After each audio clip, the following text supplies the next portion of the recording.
All right, welcome. My name is Amanda Demmer. I'm the program coordinator for Community-Based Research Canada and the moderator for today's e-learning series titled Underclass Sisterhood of Solidarity, Radically Imagining Universities.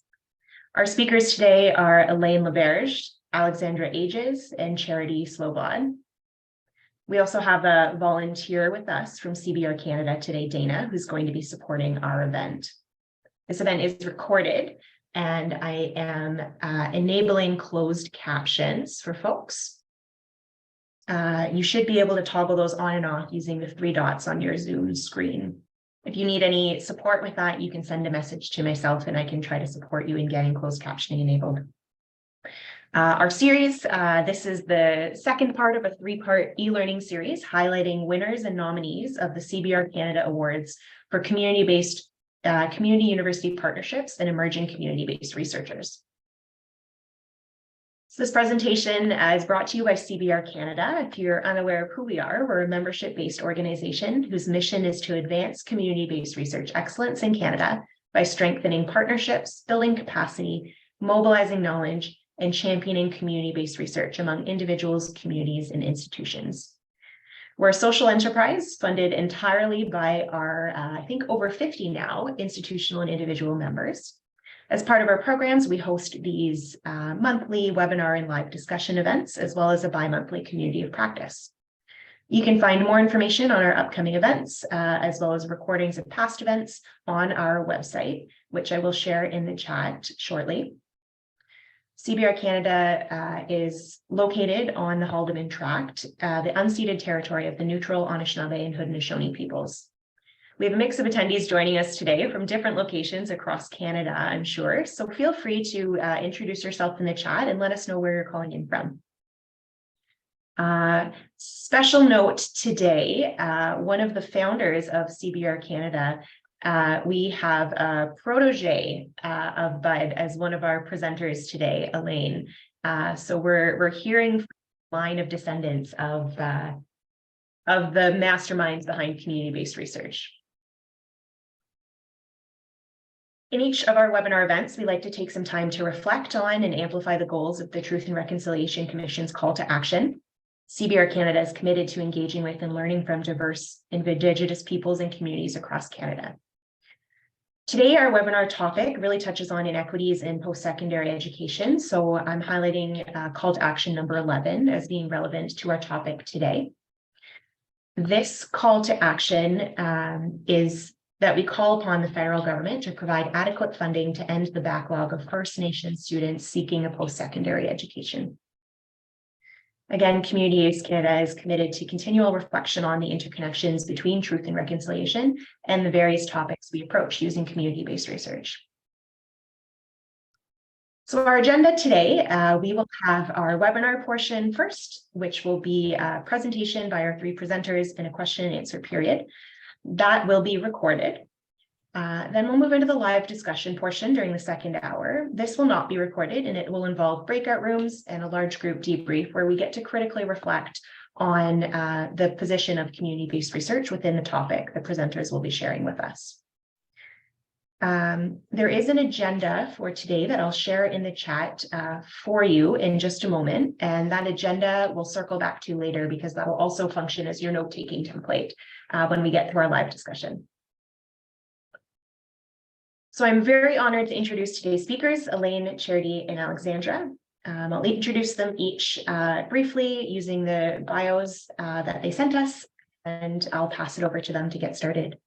So Elaine is the founder and director of the String Initiative, as well as the LiveX Network Coordinator.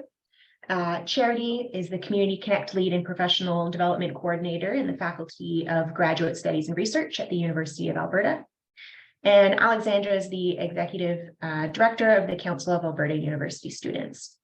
So I will put their full bios in the chat for all of you and anyone who's interested. But without further ado, I will pass this over to Elaine. And Elaine, I'll stop sharing my screen so that you can share yours.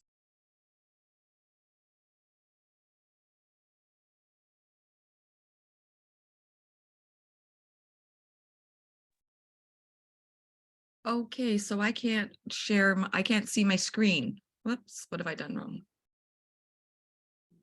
Let me just try that one more time. Sure.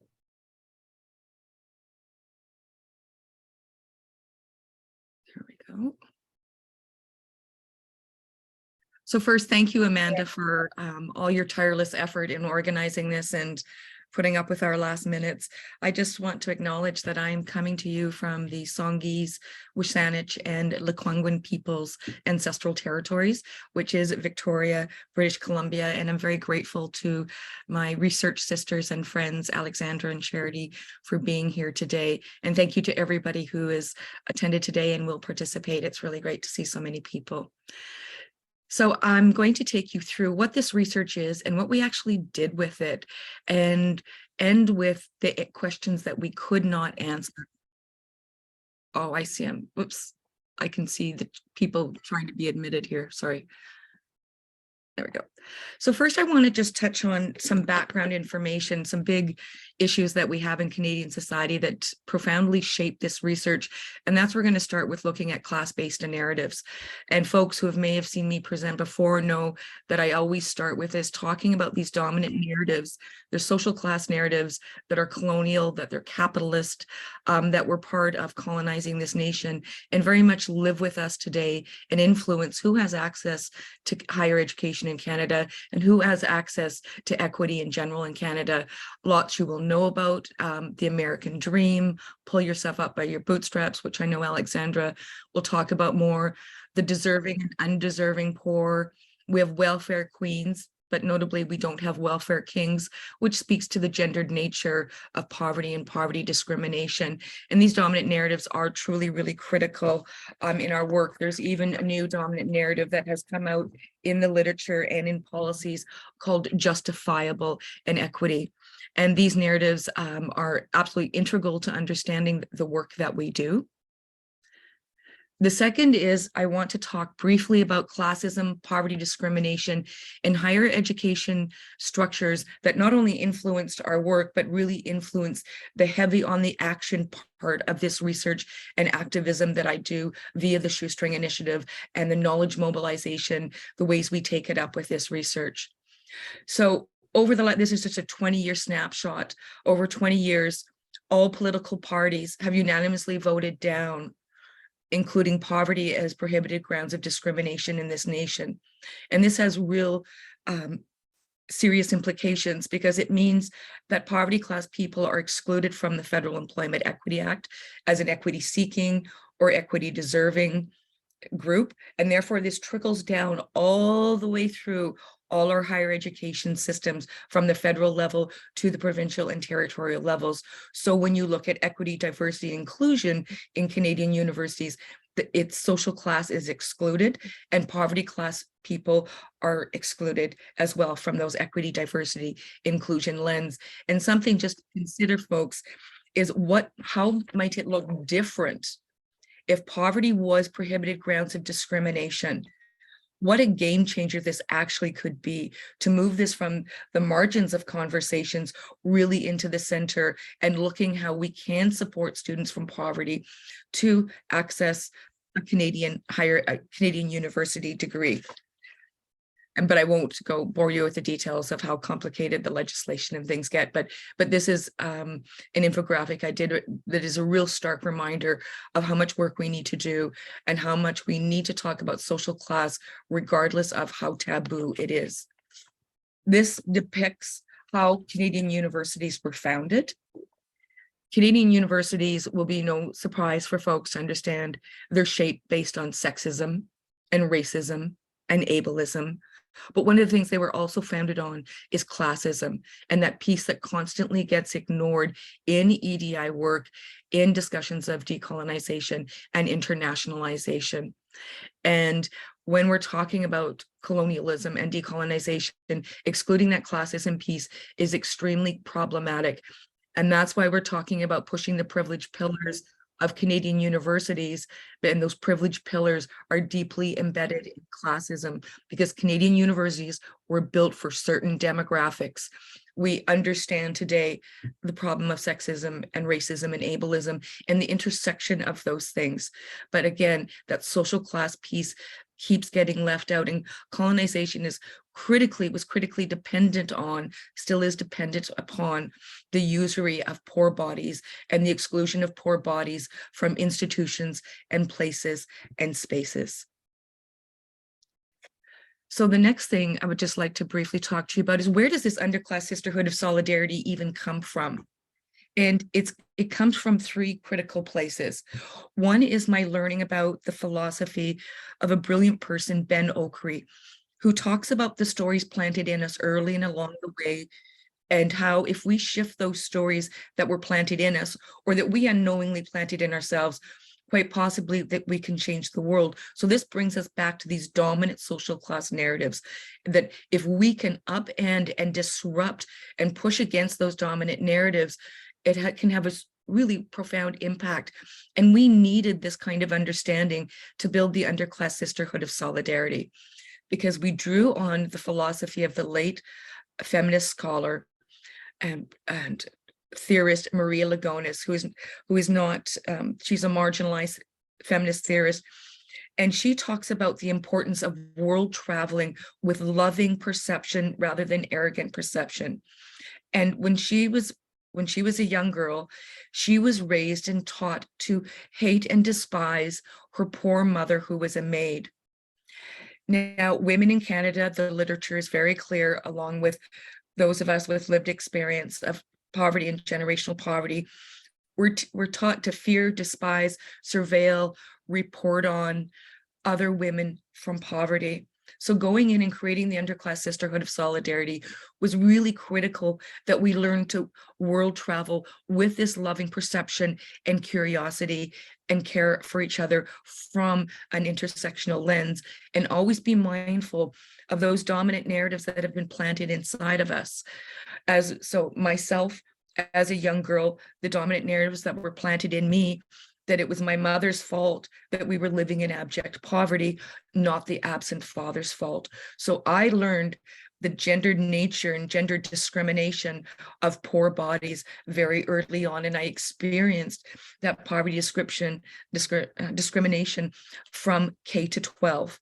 And then it was in more insidious ways as I went through in my undergrad and became more visible, in my master's and my PhD program as I came out of the social underclass closet. But another piece of the Underclass Sisterhood of Solidarity, which was a beautiful finding, is that the Underclass Sisterhood of Solidarity, the research sisters, refused to answer one of the part of the research question, and that was, how do we demonstrate our worthiness to be here? How can we demonstrate that we're an important demographic? And this will be one of the guiding discussion questions. And all of the research sisters refuse to justify their worthiness to be in university. And this comes from Phillips in the UK, who has a book, Unconditional Equals. And she says that we should not have to say we are as good as middle and upper class students, because as soon as you have conditional equality, you have lost the battle and you've lost the war. So the underclass piece was very, very deliberate. We chose not poverty class. Sisterhood of Solidarity didn't have the same thing. But when we're talking about social classes, that underclass word is so often ignored. And so we decided to own it. And thus there are research sisters here today who are using their own names, and most of the sisters in the Underclass Sisterhood of Solidarity chose as an act of resistance and advocacy to use their own names in this research. So in this research, I talk about it being heavy on the action. So we wanted to fix the broken door of Canadian universities. So we didn't just stop at critique. We actually wanted to implement and provide solutions to this.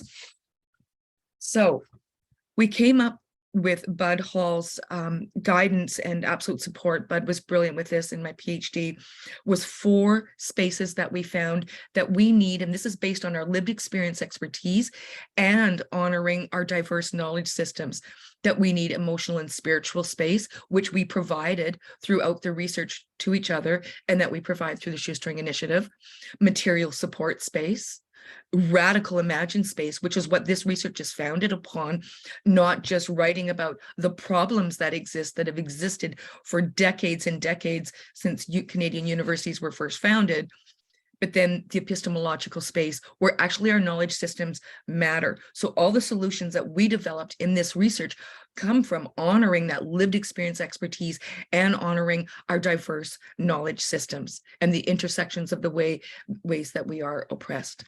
So this is an example of what we did that is counter to what the research talks about. And this is one of the research sisters led us in this exercise of mapping our relational connections. So the idea that we have no social capital is a bit of a fallacy. We don't have social capital when we aren't in community, but when we were in community, all of a sudden we realized how connected we were and how we could connect with each other to support each other, from writing resumes to reaching out to organizations to maybe get a job, to reading, papers, to making sure that people had food, to making sure tuition's paid, to making sure rent is paid. All of those critical things that come from those 4 spaces that we created and that we found through the research. Then the final piece here is that the heavy on the action is this social innovation model that we developed. And it's much more complex than this, but for the sake of presentation, it's grounded in community. Because one of the struggles we have, and the literature doesn't necessarily talk about it as fully as I might hope, but we don't have community. So we live in the margins and the shadows of Canadian universities, and we don't know we exist. So some folks in the research that I met through the creation of the Shoestring Initiative and advocating for students at the University of Alberta from poverty, or called first generation students. So this initiative started at the University of Victoria, So we need to ground it in community, and it needs to be peer-led. It needs to be complex trauma informed. It needs to have relational accountability, and it can't be from this top-down peak without lived experience approach. The second piece is education, both ourselves being educated on university systems and structures, but also us educating others in these university communities about poverty discrimination. What is poverty? How we're actually not deficit-based, which is one of the powerful things that came out of this research and is contrary to so much of the literature and the way policies and procedures are set up. The second thing is we need advocacy. We need our own ombudsperson with shared lived experience, and we need allies to help us navigate these structures and systems that were never met for people like us. And the final piece is addressing the structural and systemic injustice that exists. So it isn't enough to say, give us a little corner office and we'll do these things and a few students will come in. No, we want to address the very systems that exclude us and that marginalize us, and address that poverty discrimination right at that structural level. And 2 quick things: we have unresolved issues with this research, things that we couldn't answer. Language. There's some 25, 26 plus labels used to describe us that are all deficit based and are not helpful, but are in the research everywhere, in the literature everywhere. Even governments take up these, like low income learners. What does first generation even mean? White trash, low SES, low socioeconomic status, which is a conflation of things. So there was never poverty class, isn't a label from a place of strength and love and community. We all know the stigma that comes with poverty, so we couldn't resolve that piece. The second piece, as I talked about, and not answering the one part of the research question, we could not answer why we are an important demographic to Canadian universities, other than some obvious, beyond the right, education is a human right. So those are 2 big issues that are still sitting heavy with this work, and trying to get this work really to an activist level, regionally, locally, regionally, and nationally. And I will pass it over to Charity.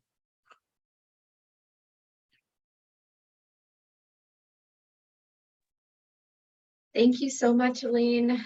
I'm always in awe every single time you present, and thank you for condensing what we went through together for your research, but what you so eloquently presented or put together. I'm just going to share screen really quickly. Do this way. Sorry, my views.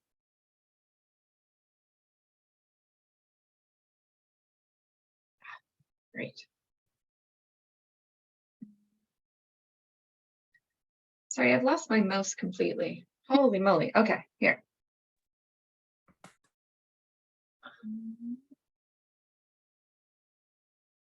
Everybody can see okay?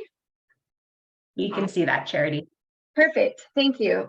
So I recently moved to the city of Vancouver, and this is my first time that I'm going to be acknowledging a new or doing a new land acknowledgement. So the city of Vancouver acknowledges that it's situated on the unceded traditional territories of Musqueam, Squamish, and Tsleil-Waututh nations. So what I'm going to do is I'm focusing less on the research, doing a deeper dive there, and I'm just going to share my story. So I'm kind of modeling what the Underclass Sisterhood of Solidarity, what it means and what it's meant to me moving forward, and how it's really kind of made certain things come to life in my life. Each one of these images are actually images that I pulled from a competition that we run over at the U of A called Images of Research. So graduate students are tasked with the opportunity of taking a snapshot of their research and presenting it to the public. And as I was going through, it is Creative Commons, so I thought this might be a nice tie-in, but each one of the titles really kind of tied together the thread of my story. So I'm just going to talk about the value of story and why that matters and why that connects to community-based research, and why I've been so blessed and fortunate to be part of Elaine's fantastic research and with amazing other sisters like Alex here today. Yeah.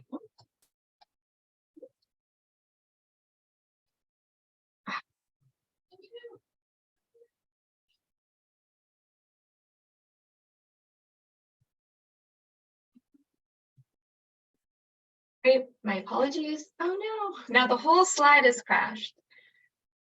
These are fantastic images that are very well embedded. And I know we're short on time, so I want to make sure if we have to move forward. I have the PowerPoint up, and so does Amanda. So either of us could share. Try one more time. I'm just going to take it really slowly.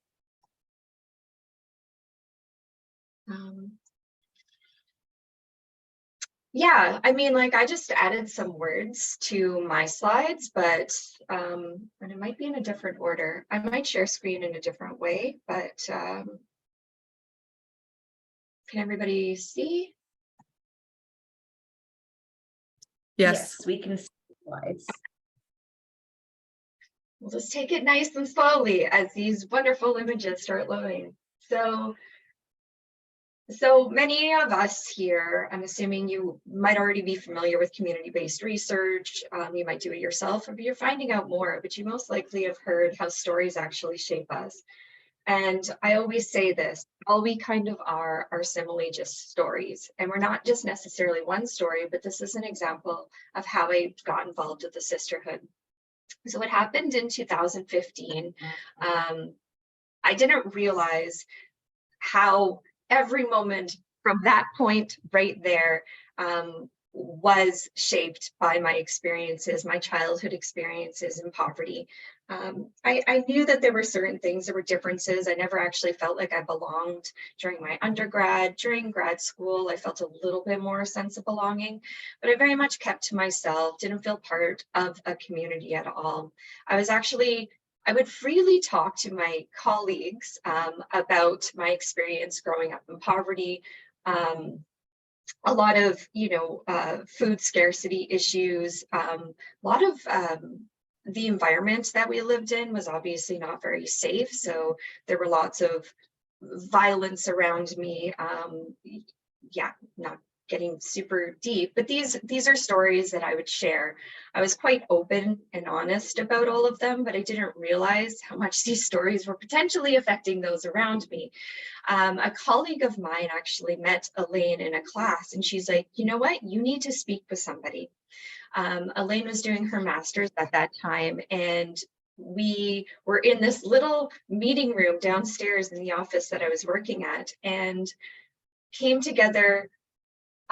We both knew that we came from a shared story. We didn't know what it was, but at that moment, I cried. She cried. We both kind of remember that moment a little differently, but it really was like a light clicked, and finally who I was and how I related to this world and how I didn't feel comfortable in so many scenarios, and why I was,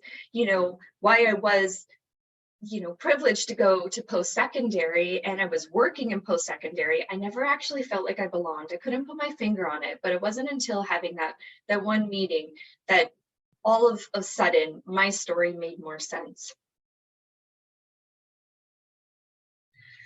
So from the depth comes clarity. So I freely, again, told my stories about growing up in poverty, and that moment, meeting Elaine, was really that transitional point in my life. There are certain times when you can look back at like pre and post sort of moments in your life, and also how I would describe myself. And there was such a stride in terms of confidence and how confidence was boosted by just meeting somebody who understood. I don't even think Elaine and I shared a lot of words, but it was finally kind of exhaling. There was a point of like, I made sense. Things made more sense. So understanding that, we also thought surely others must feel the same way. At this point, Elaine was doing her master's and working with 3 undergrad students who were sharing. It was a narrative inquiry study, and they were sharing their experience of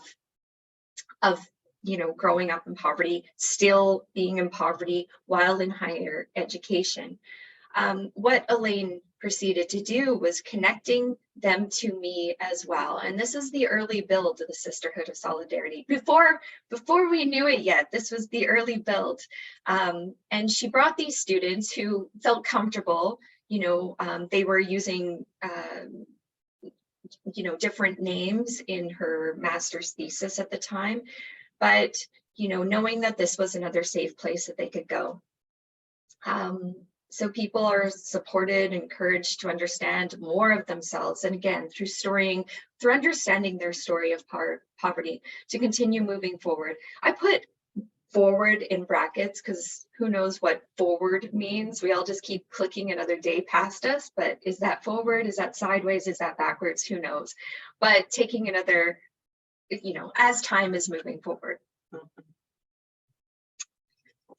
So I would say, if I'm going to define in one way, what is community-based research and how do you bring people together? And it's just creating space, the simplicities of creating space, making a safe environment. And this is what the Sisterhood of Solidarity is all about. Elaine herself, and this is really important if you want to do community-based research, is to be an interconnector, a people weaver, somebody who sees one person and knows that there's a similarity and bringing them together. But most importantly, facilitating and fostering a safe space where people can exhale, people can understand the past of their stories and understand where they currently are, potentially make more sense of why they do the things that they do. So her research in its essence is a community that's built. So what do I do with this information, with this, this sounds so cheesy, but sense of self, just understanding myself a little bit more thoroughly, is today I actually feel more empowered, clear, and can move forward with daily kindness, compassion, and understanding. I never want to assume that I know what somebody's going through if they're having an awful day within my professional environment, but then also personally. So I try to build on Elaine's research every day by creating more opportunities for those when I can and connecting people with others. So I always kind of mention, I put people in my mental Rolodex, and whenever there's an opportunity for them, I can be that supportive voice, that supportive kind of hub for them as well. And then lastly, this is just a really interesting image that I wanted to pull. I know nothing about mathematics, but it is interesting. This is Tobler's mandala. The student named it as such, but first law of geography is everything is related to everything else, but near things are more related than distant things. So I just like to end with that. Sorry if I went a little bit over time. Alex, to you, my dear. Wonderful. Thank you so much, Charity and Elaine. I feel very grateful to be here in community with you. So my name is Alex. I use she, her pronouns, and I am calling today from Treaty 6 territories. This is the traditional and ancestral lands of the Cree, Dene, Blackfoot, Saulteaux, and Nakota Sioux First Nations, as well as the homeland of the Métis Nation of Alberta. So for my part today, I will be talking about some of the often unspoken narratives that shape the lives of lower class students within academia. And within this presentation, I will be using the terminology traditionally working class and lower class. These are really just the terms that resonate most with me. And there is an ongoing debate around, which language is appropriate to use. So when reflecting on social class, oftentimes there is a redemption arc that is heavily present. And this is particularly resonant within a post-secondary context. We really value the narratives of lower class individuals only when they've managed to uplift themselves to a more socially acceptable class level. Working class students are praised if they can manage to elevate themselves to middle class or higher, if they can pull themselves up by their bootstraps. These are the students that we see highlighted in the successful alumni pages or the ones who are shared as success stories from their respective institutions. Rarely, however, are students given any institutional support in the daunting class of elevating their own social class. A failure to elevate oneself, however, is kind of a self-fulfilling prophecy. The lower class students who, through a substantive and constant lack of resources and support, fail to surpass their initial social class and either end up dropping out or graduate only to then remain trapped in lower paying careers, they are seen to reflect their own lack of work ethic, their own lack of skills, lack of intelligence, rather than seen to reflect a lack of systemic support. This is one of these broad-reaching narratives that serves to demonize not the material issues and the material lack affiliated with coming from a low social class, but rather to demonize individuals within that class themselves and to put all of the blame of these deep-reaching systemic issues squarely onto the shoulders of the individuals experiencing them. Going beyond the bootstraps narrative, and if we can go to the next slide, that would be good. There is also the redemption arc of, what is a good poor person who has managed to overcome the odds to be less poor. And within this context, there is the additional narrative of who really deserves to have rest.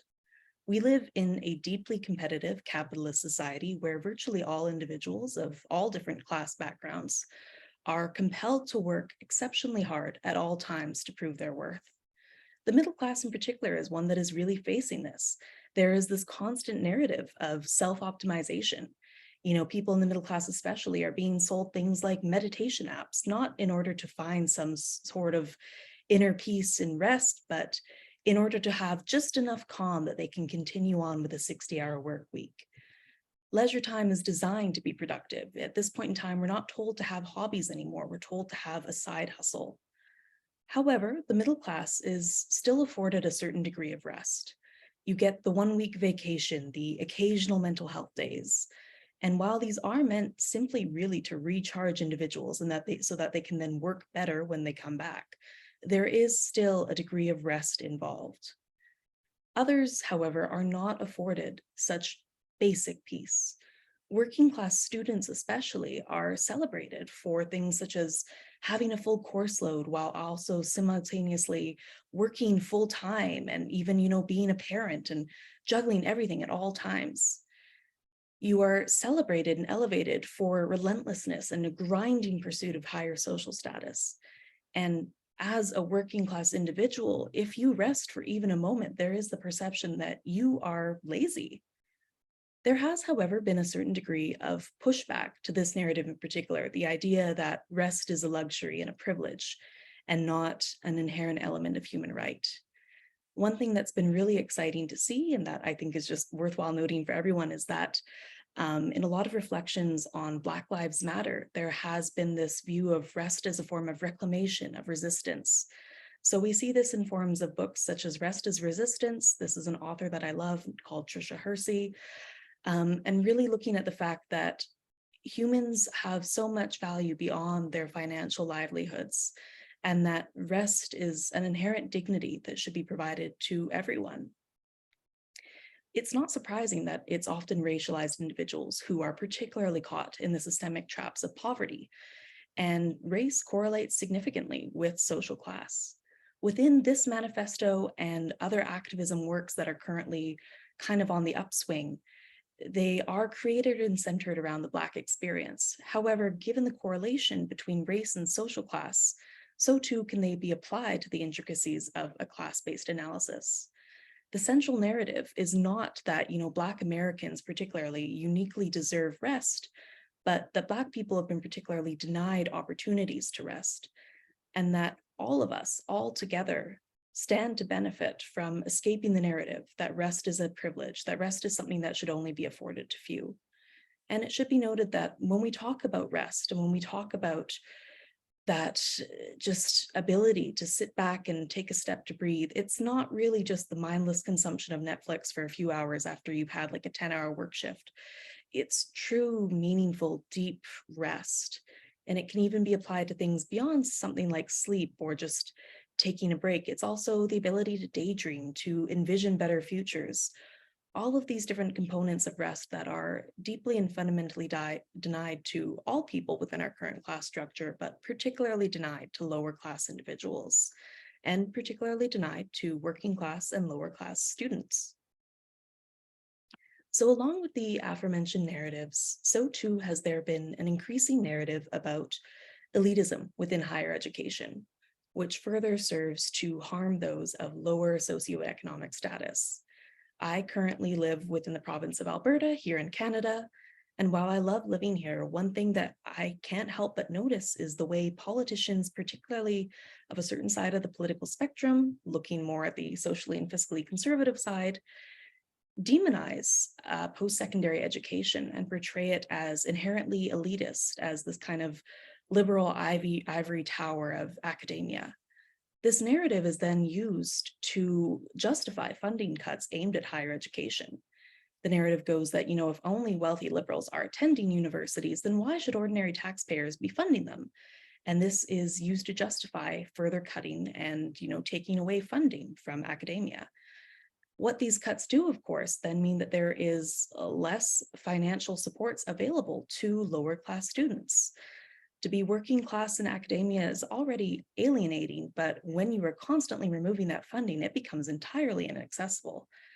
Therefore, in a self-fulfilling prophecy, the poorest of the students are then forced to leave higher education, leaving only their higher status peers, meaning that eventually we are going to reach a point where it really is only the very wealthy few who are able to actually afford to attend our higher education institutions. The narrative continues and the wheel keeps turning.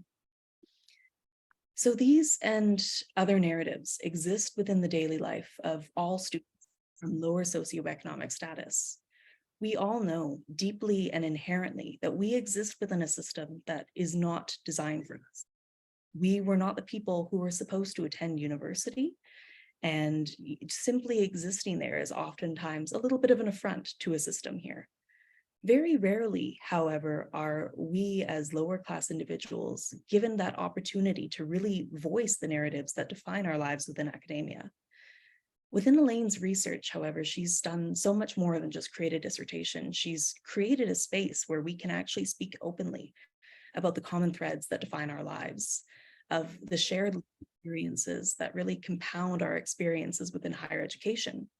Elaine created the space and she allowed us to fill it with rest and with joyfulness and with community, the elements that are just so often fundamentally denied to lower class individuals.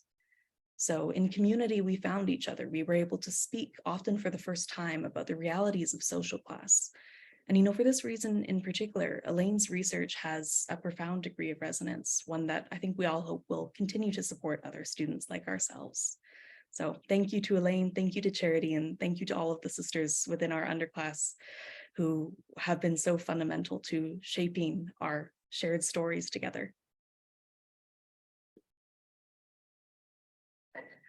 Thank you, Elaine and Charity and Alexandra. It was fascinating to hear about the work that you've been doing together and how you've brought together a community that's underrepresented in academia and in research, and you've given them a platform to be meaningfully involved in research, empowering them in a way to take control to shape solutions. So we have a couple minutes. We have about 14 minutes for questions. So we want to open the floor for anyone who might have questions for Elaine, Charity, or Alexandra. So feel free to type your questions in the chat box, and I'll read them out for the presenters to respond to. I'll do a quick acknowledgement. We do actually have both of our chairs of Community-Based Research Canada here with us today. So Steve, do you want to give a wave? Steve Dooley is the chair of Community-Based Research Canada, and we have Joanna Ochoka here as well, who is one of our chairs and our current executive director. So we're fortunate that they've joined us. Well, folks are taking the time to put questions in the chat. There was one question I wanted to pose to the three of you. You've spoken a lot here. Oh, Joanna, and I see you're on your camera. You can give a wave to everyone. So the three of you spoke a lot. The topic of your research was around reducing these barriers for folks, poverty class folks, to participate in academia. Research is another space where there can sometimes be a lot of barriers to participation. So when you were looking at involving poverty class folks in your research, what barriers did you have to overcome to do community-based research in this highly participatory way? Well, I'll start, and then I'll Charity and Alex, if you can pipe in, but there is profound lack of material support. So research, that's fine, you get your ethics clearance, but there's not thought about how are you going to make sure students can pay their rent, that they're not being pushed out of university because they can't pay their tuition fees, or they don't have food, or they're precariously employed and precariously housed. And this research happened under COVID, which made matters just so much more profoundly worse. So institutional ethics really bumped up with tension about the reality of relational ethics and ways of being in research. So those were, there's huge barriers. And interestingly, institutional ethics don't see poverty class students even as a vulnerable population, because I think there's just such surprise that we could even be here. So without disclosing too much, I made relational ethical decisions. Mm-hmm.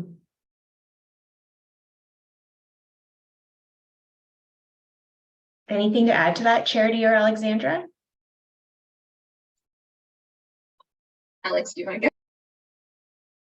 I would just echo Elaine's thoughts and also amplify the need to support some of the material lack that a lot of the research participants can face. And, Elaine, within creating community, often first provided food and these shared experiences that address kind of that material absence that is so often present within people living in poverty. I don't know. I'm such a kind of holistic, like not always practical individual. So my apologies that some of my answers are very,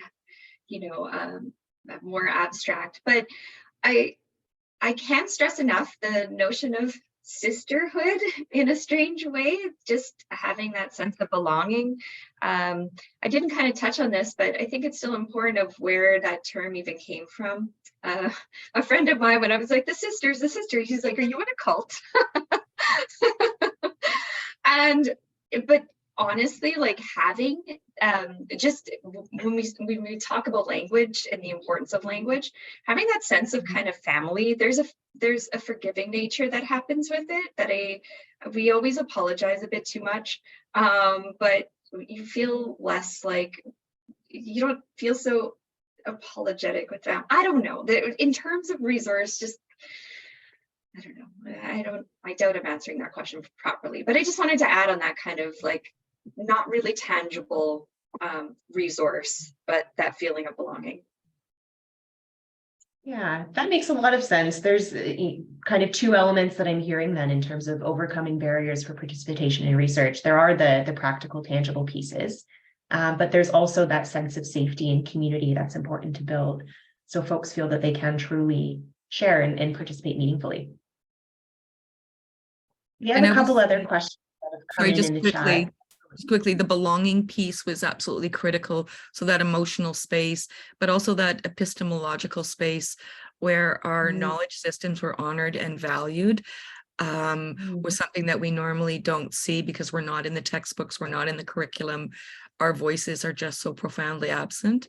But in this space, you know, everything like the redemption arc, for example, was something I was absolutely unaware of. And that's such a critical piece that Alex brought to this. Excellent. So we have some great questions coming in the chat now. So I'll start from the first one, a question from Rawson.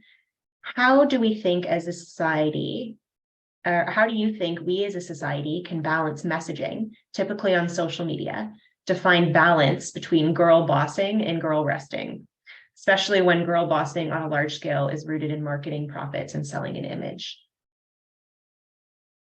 Yeah, I can start with this one, and thank you, Rosin. I think that's a phenomenal question. I think first and foremost, there is a lot to be said about simply refusing to engage to a certain extent with that narrative of the girl boss. You know, we've seen it kind of perpetuated a lot within, I would say, especially the last 7 years or so, you know, the whole girl boss, the CEO, all of these narratives. And I think it's important to recognize that these are very, very inherently rooted within a white feminist ideal. The people benefiting from these are upper middle class white women almost exclusively. Not to say that the idea of the girl boss can't resonate with others, but you know, when we look at who is going to benefit from having that same degree of capitalistic power and decision making as what is oftentimes white men in the, you know, C-suite, it is going to be white women. And I don't necessarily think that there is actually anything inherently radical about changing the gender of the people in power if they are still in power within oppressive systems. So I would say first and foremost, there's a lot to be said for simply rejecting the narrative that the girl boss is inherently empowering, that it is inherently feminist, and recognizing that, you know, if we want to behave as intersectional feminists, we need to recognize who is still being fundamentally denied access to that narrative. And more than that, who is going to be fundamentally oppressed by women in power in that specific context. And I think beyond that, though, there's also something really radical and beautiful about reclaiming rest, recognizing that particularly for those within, you know, management roles and the like, setting that precedent for others that it's okay to rest, it's okay to take that time to step back, not for the sake of just having a mental health day and that kind of performative element, but really and truly resting as an individual. And also looking at rest as oftentimes a form of community care and not simply an individual act, but rather a community act of resilience and reclamation of our power, particularly for those who come from marginalized backgrounds, be it those of a working class background, those who are racialized, those who come living with disabilities, who are often the people most denied access to rest. Excellent. I really, really liked one of the things that you said there, just that changing the balance of who holds the power without changing the system of how that power is held or distributed won't really have transformative change. Thank you for answering that one, Alexandra. I'll move to the next question.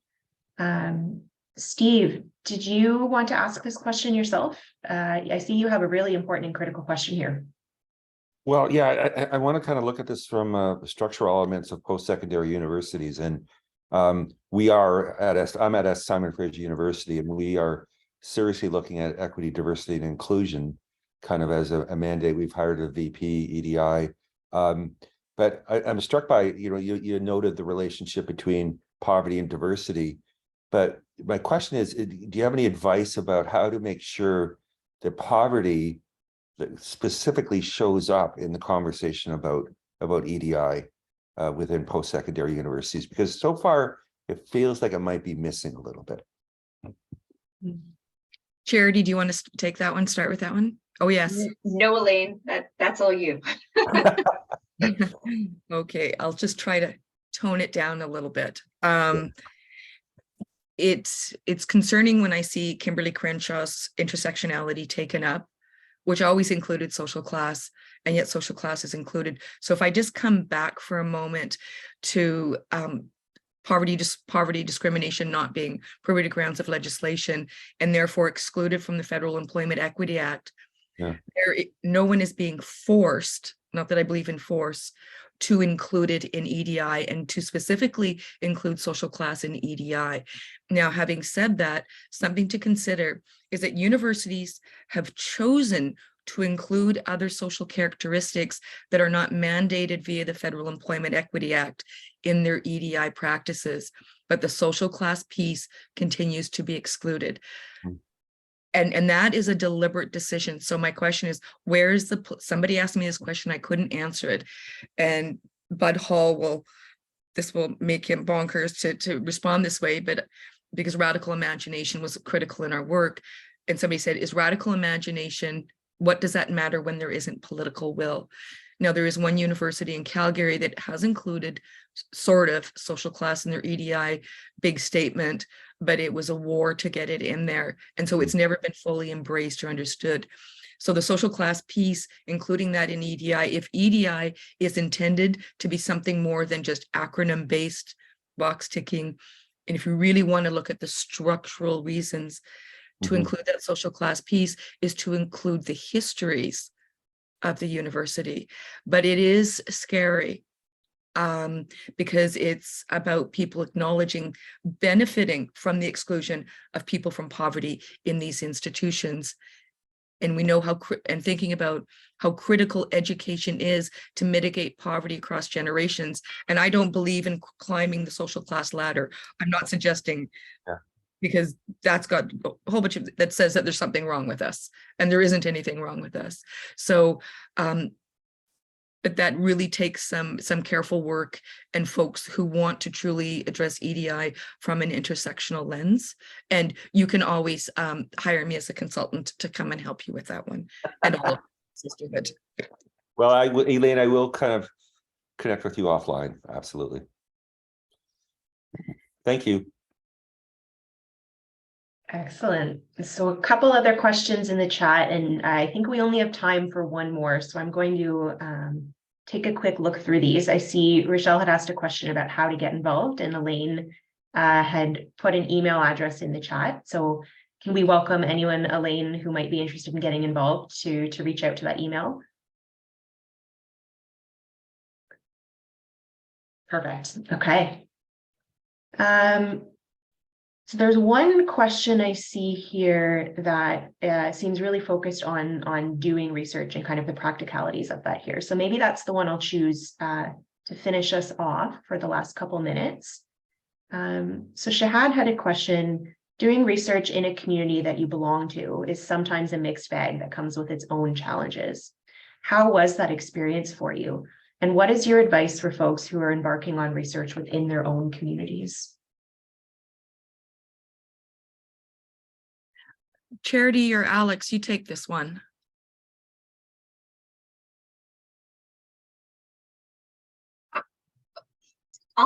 Again, I'm here to just share my personal experience. I didn't do research in any of this. Embarrassingly so, but I understand the importance. All research matters. I studied comic books and comic book translation. And I work with graduate students every day. I teach a course on community engagement. I'm just a facilitator.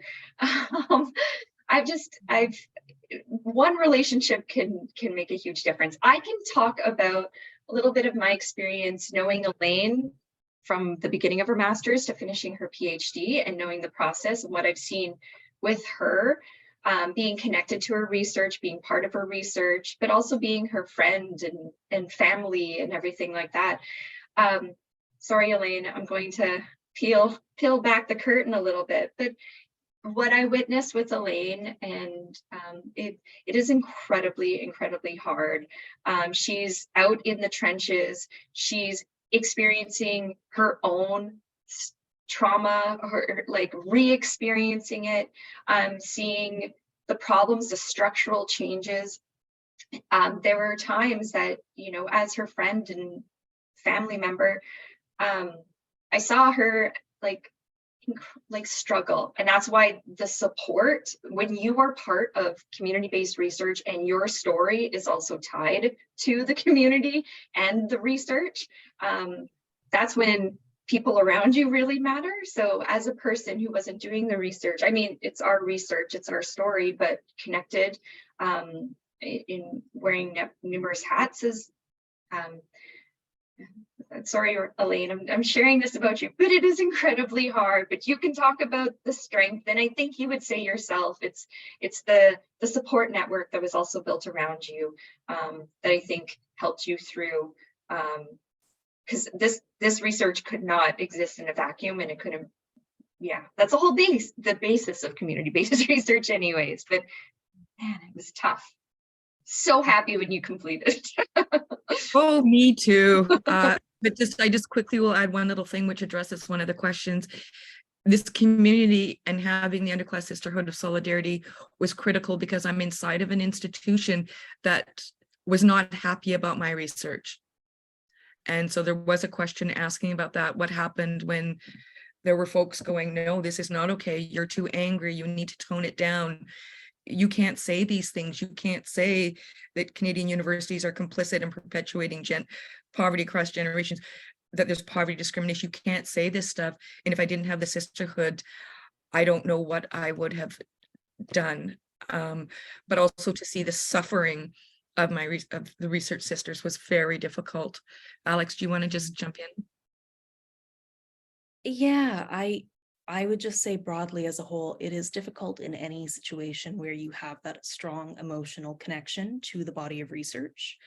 But I think at the same time, it is fundamental that the people leading this work are people with that lived experience. You know, I really am struggling to conceptualize someone from like upper middle class social status coming in and conducting this research in a way that is genuinely as meaningful, as impactful, and as safe for the community to engage in as somebody like Elaine, who has that lived experience that she is bringing to the table.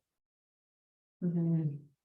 So I'm hearing that there are challenges to kind of being an insider to a community you're researching, but there's also a large benefit to letting the community be really driven by the folks with that lived experience. So thank you everyone for your questions, and Alexandra and Charity and Elaine for your responses. I see in the chat Elaine has put some contact information and has welcomed folks to reach out to her if your question didn't get to today, or if you had additional questions. So we're transitioning now out of the formal presentation part and into the live discussion. So as we transition out and onwards, just a reminder for everyone that our webinars, the recordings are up on our website, so you're able to access those to see this recording after the fact. If you'd like to come back to this for any reason or share it with folks who weren't here today. I'm going to stop the recording now.